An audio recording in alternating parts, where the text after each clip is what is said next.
말씀을 통해서 주님께서 우리에게 주시는 은혜가 있을 줄로 믿습니다. 지난주 설교에서 예수님께서 자기를 부인하고 자기 십자가를 지고 나를 따라야 한다는 그 말씀을 전했습니다. 또 예수님에게 있어서 십자가는 하나님의 뜻에 대한 순종이었다, 그런 말씀 전했죠. 그렇다면 오늘 우리가 져야 할 십자가는 무엇일까? 오늘 우리가 감당해야 할 하나님의 뜻은 무엇인가? 이 사순절 기간에 묵상해 보시라, 그렇게 말씀을 드렸습니다. 그리고 오늘 우리가 감당해야 할 십자가는, 오늘 우리가 감당해야 할 하나님의 뜻은 성도답게 사는 것이다. 창기쁨교 성도님들이 이 사순절기를 지나면서 동일하게 묵상해야 할 중요한 주제, 하나님의 뜻, 그것은 이 시대에 어떻게 사는 것이 성도답게 사는 것인가, 또 한 가지는 건강한 교회를 세우는 것이다, 이런 말씀을 드렸습니다. 그래서 오늘은 성도답게 사는 삶에 대해 생각해 보며 은혜를 나누려고 합니다. 우리가 답다라는 말을 합니다. 성도답다, 또 교회답다, 사람답다. 이 답다라고 하는 말은 어떤 것이 마땅히 지녀야 할 긍정적인 속성, 사람답다고 할 때 사람이 가지고 있어야 할 긍정적인 속성, 이런 것들을 충분히 가지고 있다, 그런 뜻이 담겨져 있습니다. 사람들에게는 저마다의 위치, 직임, 사명에 따라 지녀야 할 이런 다움이 있는 것입니다. 마땅히 가져야 할 긍정적인 모습, 이것이 있어야 하는 것입니다.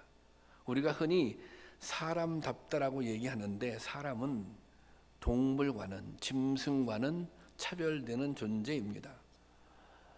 짐승에는 없는 게 사람에게 있는 거죠. 지혜라든지 의지라든지 판단력이라든지 이런 것이 사람에게는 있습니다.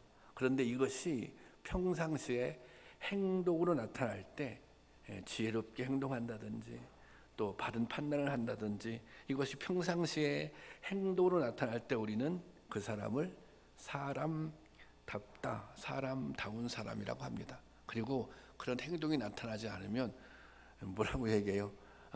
짐승 같다, 그렇게 얘기도 하지 않습니까? 목사는 목사다워야 합니다.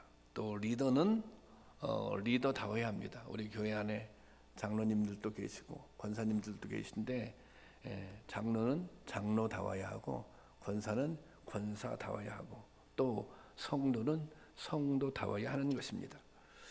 성도는 거룩한 무리라는 뜻이고, 또 교회는 이 거룩한 사람들이 모인 공동체입니다. 성도답다라고 하는 말은 하나님을 믿기 때문에 다른 사람들과는 구별된 삶을 살아야 한다는 것입니다. 성도가 가져야 할 긍정적인 요소들을 가지고 있고, 그것이 삶으로 나타나야 한다는 것입니다. 교회답다는 말은, 교회는 세상의 모임과는 다른 그 무엇인가가 있어야 한다는 것입니다. 이것을 차별성이라고 부릅니다. 차별성. 하나님을 믿는 사람과 믿지 않는 사람은 차별성이 있어야 되는 거예요. 이 성도들의 모임인 교회와 세상 사람들의 모임에는 뭐가 있어야 돼요? 차별성이 있어야 하는 것입니다. 이 차별성이라고 하는 것은 동일한 상황에서 나타나는 다른 반응입니다. 예를 들자면 화를 내야 하는 순간인데 그 화를 참아야 하는 거예요. 용서해 줄 수 없거든요. 그런 상황인데 용서를 해줘야 하는 거예요. 여러분 가끔 그런 말이나 그런 생각하지 않습니까? 내가 교회만 다니고 있지 않으면, 내가 하나님만 안 믿었으면 내가 참지 않았을 거야. 내가 하고 싶은 대로 했을 거야. 내가 교회 다니기 때문에 참는 거야. 여러분 세상에 살아가면서 이런 생각 자주 하셔야 합니다. 내가 성도이기 때문에 참는 거야. 내가 하나님을 믿기 때문에 용서해 주는 거야. 여러분 세상은 교회와 성도들에게 이 차별성을 요구합니다. 믿음이 없는 사람들이 믿음을 가지고 있는 사람들에 대한 기대가 있어요. 우리하고는 좀 틀려야 돼. 우리하고는 좀 달라야 돼. 당신들이, 하나님을 믿는 당신들이 우리보다는 더 도덕적이어야지, 더 정의로워야지, 이런 생각을 합니다. 본인들은 그렇게 살지 못하면서 기독교인들은 그렇게 살아서는 안 된다는 것입니다. 조금 억울한 생각이 들기도 하지만, 그렇지만 성도는 살아가는 방식과 모습이 세상 사람들과는 달라야 하는 것입니다. 태도와 습관, 가치관이 달라야 하는 것입니다. 오늘 한국교회와 성도들은 교회답지 못하다, 성도답지 못하다, 그런 비판의 직면에 있습니다. 오늘 에베소서에서 예수를 믿는 이 사람답게 변화된 성도들의 모습을 새 사람이라고 표현합니다. 옛사람과 새사람, 바울은 그렇게 얘기하잖아요. 뭔가 주님을 영접받고 거듭났으면 새 사람이 되어야 된다는 거예요. 새 사람을 덧입으라고 말하고 있습니다. 24절, 오늘 본문 바로 앞절입니다. 자, 복가요, 다 같이 시작. 하나님을 따라 의와 진리의 거룩함으로 지으심을 받은 새 사람을 입으라.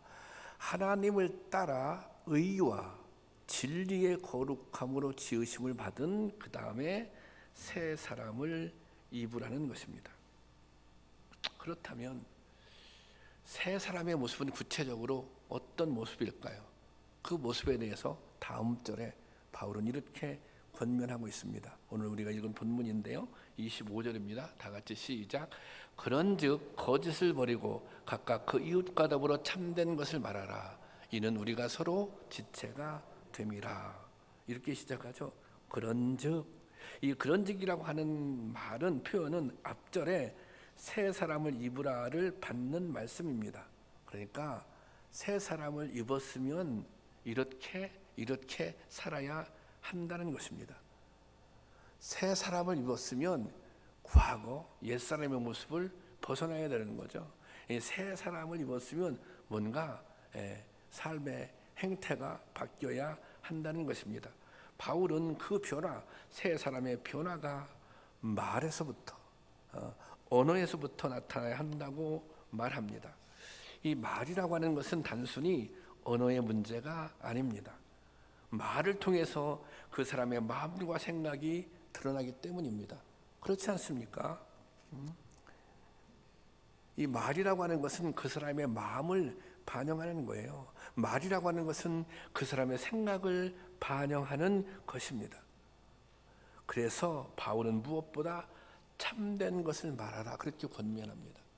참된 것을 말하라라고 하는 것은 참된 마음이 있을 때 참된 말이 나오는 거 아닙니까? 그러니까 참된 말을 하라고 하는 것은 참된 마음을 가져라, 진실된 마음을 가져라, 진실된 생각을 품고 살아라, 그런 의미가 담겨져 있습니다.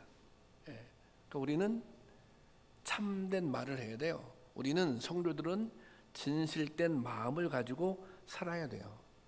그러기 위해서는 버려야 할 게 있는데 그것이 바로 거짓입니다.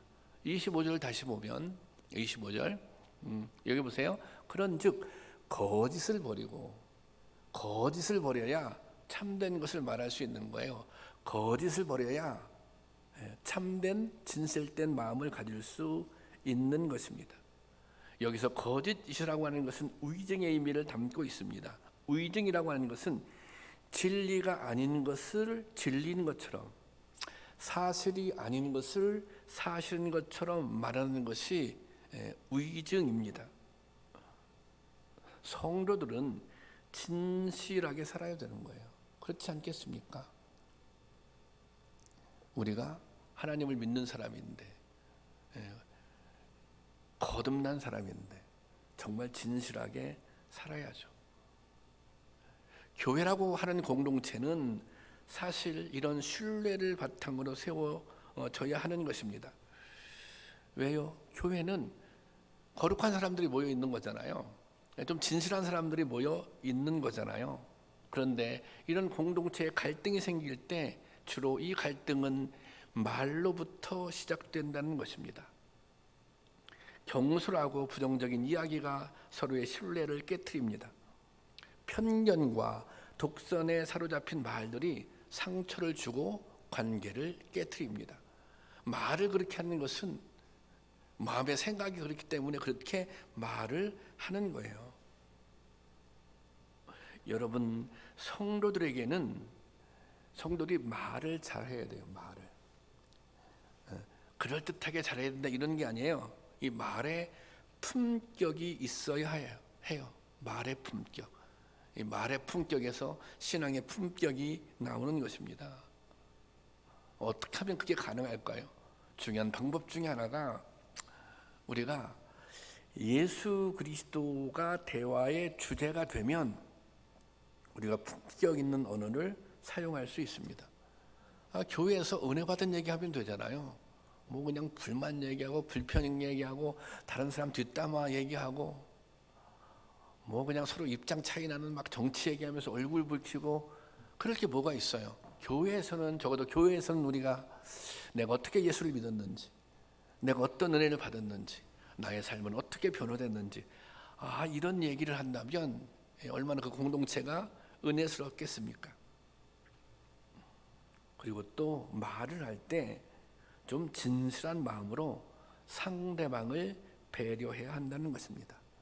나의 생각, 나의 감정만 앞세우지 말고 상대방을 배려해서 말을 할 수 있어야 한다는 것입니다.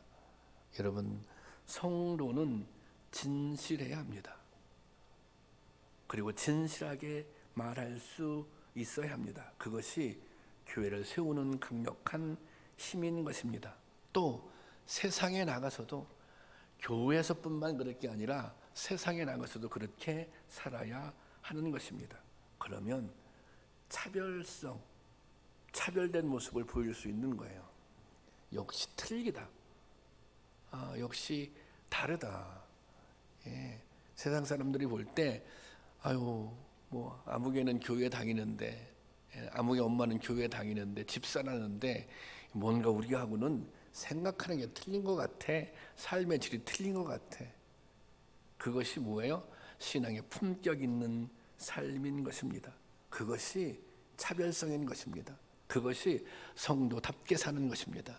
그런 은혜가 우리 가운데 있기를 주님의 은혜로 축원합니다. 여러분이 사순절기 간에 좀 계속 묵상하고 성찰하세요. 나는 성도답게 살고 있는가? 나는 진실을 말하고 있는가? 내 마음속에 거짓이 없는가?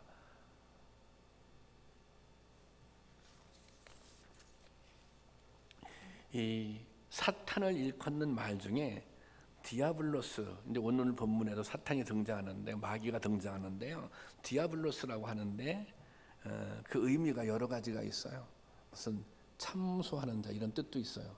남에게 대해서 막 나쁘게 얘기하는 게 참소거든요. 근데 또 쇠기를 박는 자라는 뜻이 있습니다. 쇠기라고 하는 것은 여러분 아실 거예요. 어떤 그 틈이 생기면 그 틈에 박아 넣는 거죠. 그래서 그 틈을 효과적으로 벌리는 거예요. 자그마한 틈이 있으면 거기에 쇠기를 탁 박아서 그 틈을 확 벌리는 거죠.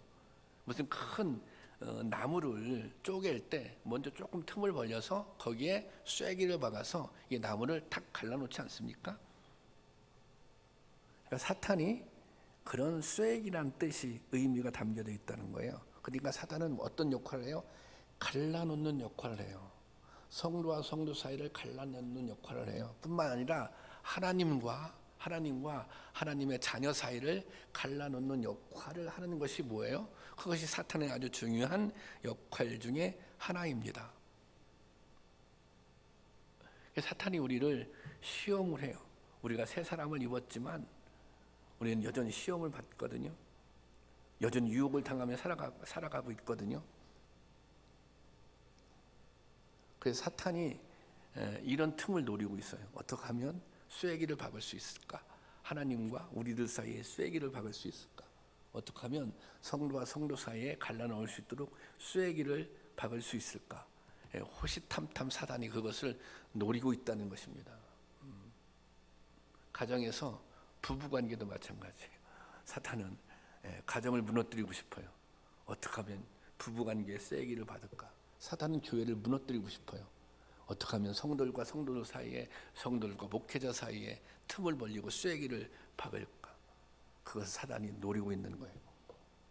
그런데 이 사단의 노림수에 걸려드는 아주 중요한 그 뭐라고 할까요? 요소가 있어요. 요소.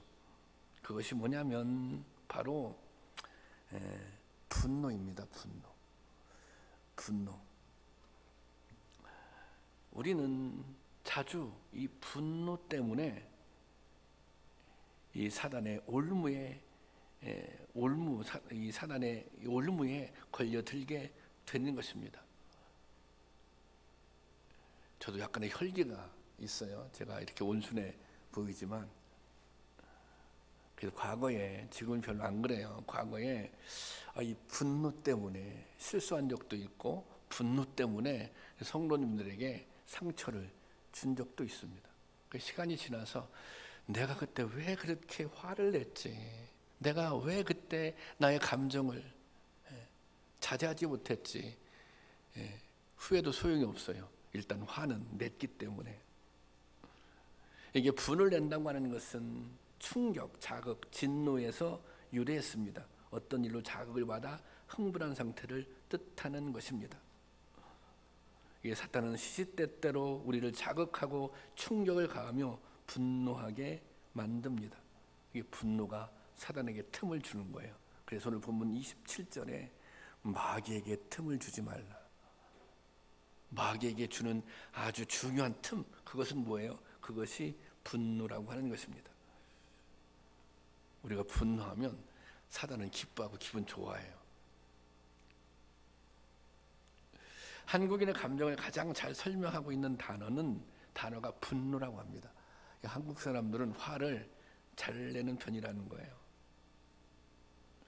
헤어진 애인이 밉다고 다시 사귀면 되지, 같이 죽자고 하고, 무슨 막 칼부림을 하고, 가족과 다투다가 홧김에 막 불을 지르고, 뒤에서 자동차 경적을 눌렸다고 차를 도로 한복판에 세워놓고 뒷차를 가로막고 내려서 문을 열어서 운전자를 폭행하고, 그것도 그 아이들이 타고 있는 차를. 이 구급차 기사와 시비가 붙었는데 이 구급차를 못 가게 가로막고 있는 거예요. 끝까지. 그 환자가 결국 이 응급 환자가 죽었잖아요. 이것이 다 사실은 분노가 만든 이 범죄들입니다. 한국 사회의 가장 큰 문제 중에 하나가 많은 사람들이 분노를 조절할 수 있는 능력을 상실해가고 있다는 것입니다. 분노 조절 장애라고 하는 질병을 앓고 있는 거예요. 저도 성도님들 가운데도, 주변의 사람들 가운데도, 아니 그게 이렇게 화를 낼 일인가, 그런 생각이 들 때가 있어요. 오늘 성경 말씀에 보면, 그런데 오늘 성경 말씀에서 이 분노의 가이드라인, 분노의 경계선을 말씀해 주고 있습니다. 26절 말씀 한번 볼까요? 26절 말씀 다 같이 시작. 분을 내어도 죄를 짓지 말며 해가 지도록 분을 품지 말고. 여기 보세요. 분을 내어도, 이게 화를 낼 수는 있다는 거예요. 그렇죠? 화를 낼 수 있죠. 그런데 그것이 죄를 짓는 데까지 가서는 안 된다는 거예요. 이 분노 때문에 죄를 짓는 일은 없어야 한다는 것입니다. 그리고 그 다음으로 그 분노를 해가 지도록, 여기 보세요. 해가 지도록 품고 있어서는 안 되는 것입니다. 안 된다는 것입니다. 유대인들에게 있어서 해가 지는 때가 하루의 시작이었습니다. 그러므로 해가 지도록 분을 품지 말라는 것은 그날의 분노를 다음 날로 가져가지 말라는 것입니다. 화날 수 있어요. 화났어요. 그러면 오늘만 화내고 내일은 화나지 말라는 거예요. 오늘 화났어요. 오늘 좀 불쾌한 말을 했어요. 화나서 좀 싸웠어요. 그러면 그 감정을, 그 분노를 내일까지 가져가지 말라는 것입니다. 어떤 사람은 억울한 일을 당하면 그 분노를 사귀지 못하고 평생 가슴에 안고 살아갑니다. 그렇게 하면 자기 자신이 불행에 질 수도 있는 것입니다. 분노를 해소하지 못할 때 육신의 병이 생기기도 하고 대인관계가 그르쳐지기도 하고 무엇보다 영적인 성숙이 가로막혀야 됩니다. 분노를 가지고 있으면 성숙한 인격으로 나갈 수가 없는 거예요. 무엇보다 이 분노가 사단의 도구로 사용될 수 있는 빌미를 준다는 것입니다. 그런데 이 분노에 관해서 또 다른 경우가 있어요. 어떤 경우? 하나님께서 허용하는 분노가 있습니다. 하나님을 위한 분노입니다. 내가 화를 내는데 하나님 때문에 화가 나는 거예요. 그것을 공분, 그것을 의분이라고 얘기합니다. 시편 7편 11편에 보면 1절에 보면 다 같이 볼까요? 시작. 하나님은 의로우신 재판장이시며 매일 분노하시는 하나님이시로다. 하나님이 매일 분노하는 거예요. 왜 매일 분노하는 거예요? 의로우시기 때문에. 불의한 모습들을 보고 하나님이 매일 분노하신다. 여기에 그렇게 기록하고 있거든요. 예수님께서 성전 안에서 이렇게 이 매매하는 이런 장사치들을 보고 이 성전이 시끄러운 장터로 만들었다고 분노하셨습니다. 분노도 그냥 조금 분노한 게 아니라 막 채찍을 만들어서 휘두르고 막 상을 엎고 그렇게 하셨어요. 정말 화낸 거죠. 무섭게 화를 내신 거죠. 그런데 예수님은 자신이 불쾌해서 화를 낸 게 아니에요. 자신이 자존심 상해서 화를 내신 게 아니에요. 하나님의 집을 보호하기 위해서, 그 성전의 본질을 지키기 위해서 예수님의 분노는 주님을 향한 거룩한, 하나님을 향한 거룩한 분노였던 것입니다. 그런 분노는 필요한 거예요. 불의 앞에서 화를 내는 것은 옳습니다. 하나님의 뜻을 거스르는 세력들 앞에 화를 내는 것은 당연합니다. 이럴 때 화를 내는 게 성도다운 모습이에요. 그래야 하나님의 뜻이 이루어지는 거예요. 그래야 하나님의 나라가 세워지는 것입니다.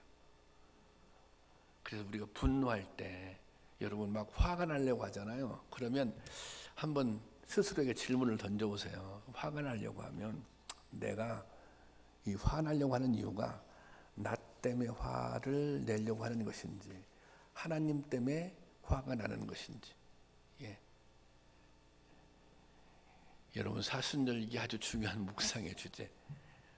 우리 안에 분노가 있긴 있거든요. 화나고 싶거든요. 화내고 싶을 때가 있거든요. 근데 내가 이 화가 나는 게, 이 화가 내가 나 때문에 화나는 것인가, 하나님 때문에 화가 나는 것인가. 교회에서 성도님들이 막 교회에서 때로 막 화도 내고 막 짜증도 내고 왜 막 이러냐고 그러지. 가만 손을 놓고 한번 생각해 보세요. 화나셨던 분들, 화내셨던 분들, 내가 하나님 때문에 화냈나? 내가 이 거룩한 교회를 생각할 때 이 교회 본질을 지키기 위해서 화를 냈나? 아니면 내 자존심 상하는데, 내가 좀 불쾌한데 그래서 화를 냈는지 한번 자기 자신을 성찰하고 점검해 보시기 바랍니다. 여러분, 성도답게 산다고 하는 것은 스스로의 감정을 다스리고 살아갈 수 있어야 합니다. 때로 분노도 다스릴 수 있어야 합니다. 때로는 인내하고 때로는 용서하며. 그렇다고 무조건 참기만 하면 병되잖아요. 그런데 여러분 그거 아세요? 주님이 주시는 평강이 있는 거예요. 믿는 사람들에게는 주님이 주시는 어떤 분노도 잠재할 수 있는 그 주님이 주시는 평강, 주님이 주시는 평화가 있는 거예요. 그렇기 때문에 화병으로 안 가고 참을 수 있는 거예요.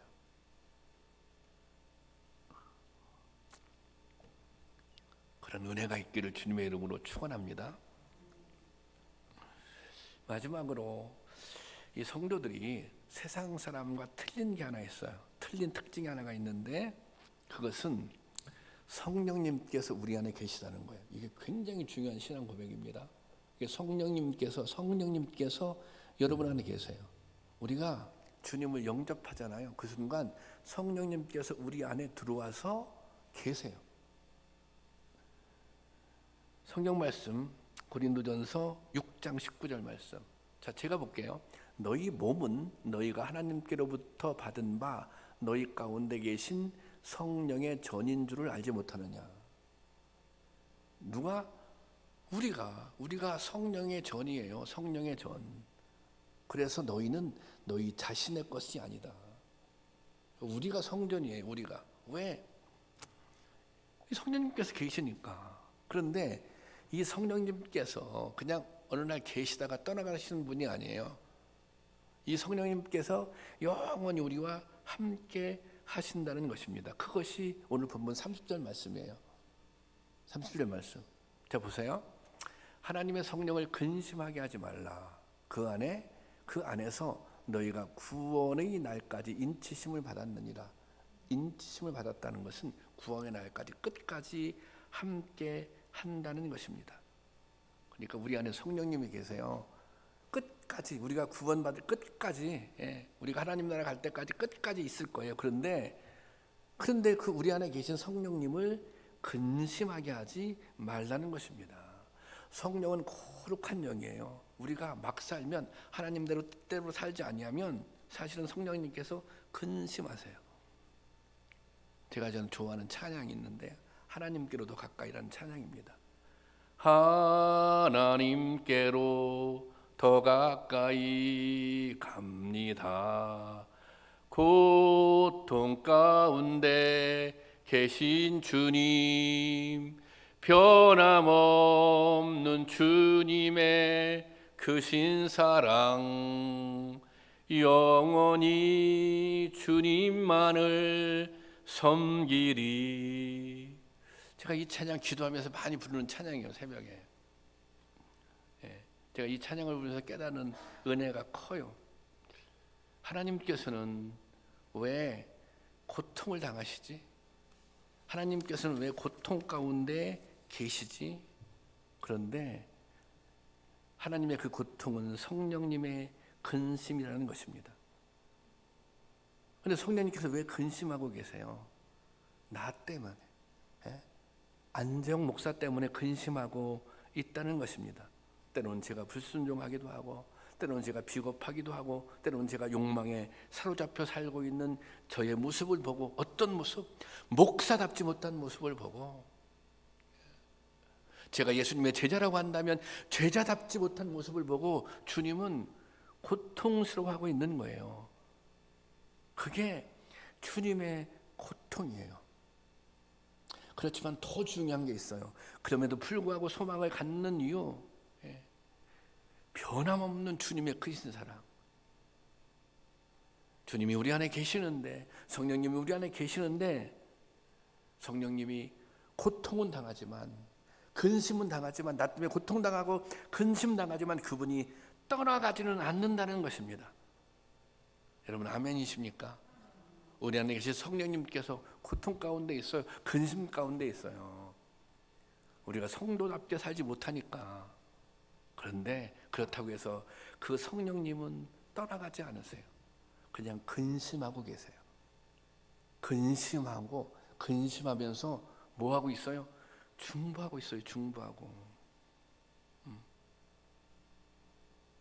내가 이렇게 근심하고 있으니, 내가 이렇게 너 때문에 고통받고 있으니 나의 근심을 깨달아 달라고, 나의 고통을 깨달아 달라고.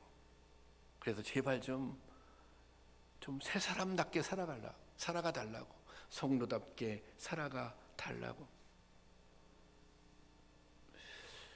우리가 신앙생활에 문제가 있을 때, 그렇잖아요. 신앙생활에 문제가 있을 때 누가 뭐라고 하는 것은 아닌데 이게 마음의 불편과 괴로움을 느낄 때가 있습니다. 여러분 그런 경험 있죠? 뭔가 내가 신앙생활을 이거 정상적으로 못 하는데, 그러면 누가 뭐라고 지적하는 것도 아닌데 막 마음이 불편해요. 우리가 때로 죄를 질 때가 있어요. 유혹에 넘어가서 근데 누가 뭐라고 하지도 않는데 막 괴로운 마음이 드는 거예요.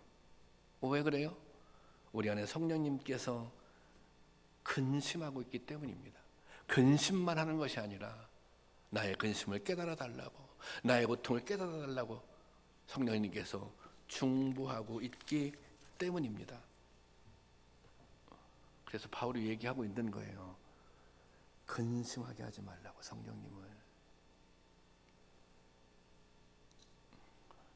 성령님을 근심하게 하는 모습이 있으면 돌이켜 달라고.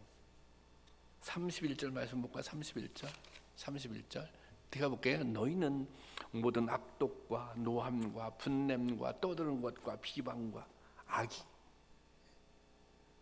너희가 그런 모습을 가지고 있으면 이것은 성도다운 모습이 아니잖아요. 새 사람의 모습이 아니잖아요. 그럼 성령님께서 근심이 되는 거예요. 성령님께서 고통스러운 거예요.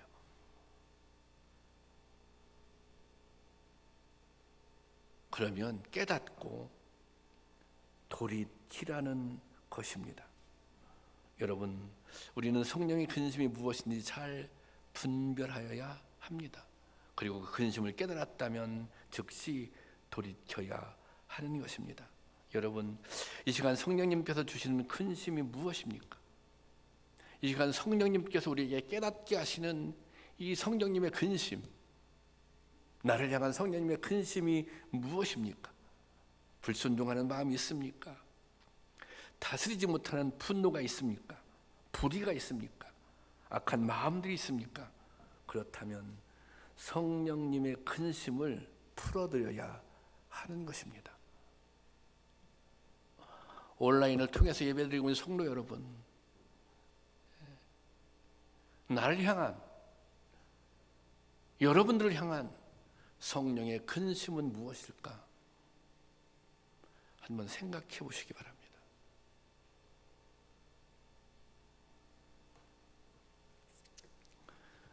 이 성령의 근심을 깨달았다면 돌이키고 회개하여야 한다는 것입니다.